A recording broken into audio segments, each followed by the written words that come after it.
Kia ora, hello, I'm Philip Duncan from weatherwatch.co.nz with your forecast for the rest of this week and going into the weekend.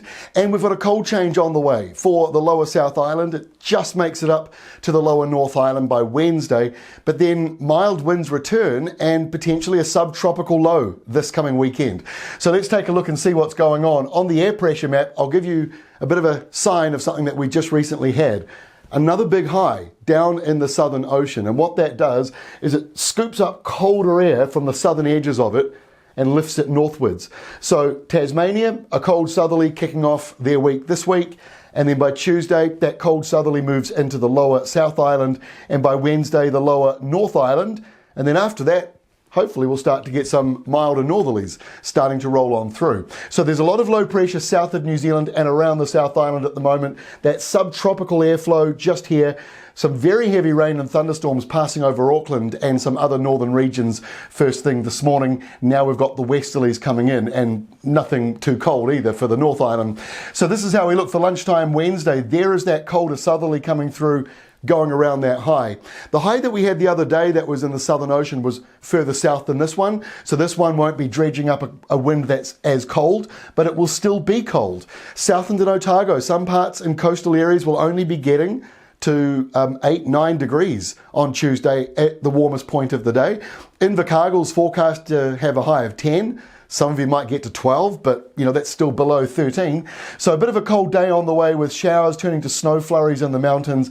The winds, the westerly winds continue on elsewhere, fairly settled in the north. And by the way, a rainmaker in Sydney and Perth, Australia bookended by two different low pressure zones. By the time we get to Wednesday, that cooler airflow moving into Wellington, Hawke's Bay, Mahia Peninsula, Gisborne. Nothing too much, just the temperatures drop a few degrees. Mostly dry, and the winds in the north, they turn around to being easterlies after having westerlies. So the winds just sort of change direction, and now you can see what we're talking about with this subtropical low forming for the weekend. That's the beginning of it here on Wednesday. So by Thursday, northeasterly winds are starting to build here in the north around Whangarei, Bay of Islands, a couple of light showers in there as well. The low moves off from Sydney, mostly dry in Australia, mostly dry in New Zealand as well. There could still be an isolated shower or two.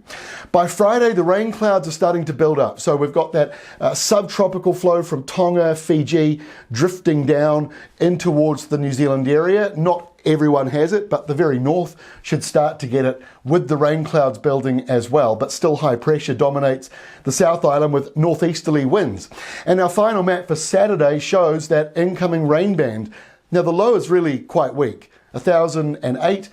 The rain band here is looking quite weak, so the rainfall totals, unless the system is very slow moving, which is possible, the rainfall totals may not be that great for everybody. So keep up to date with weatherwatch.co.nz and rural weather. We've got the most accurate rainfall forecasts in New Zealand. So it's well worth just checking out what is expected at this stage for your property as we go into the weekend. But what I can tell you is on Saturday, subtropical winds are coming down across the country. That's all from me. We'll see you on Tuesday with our next update.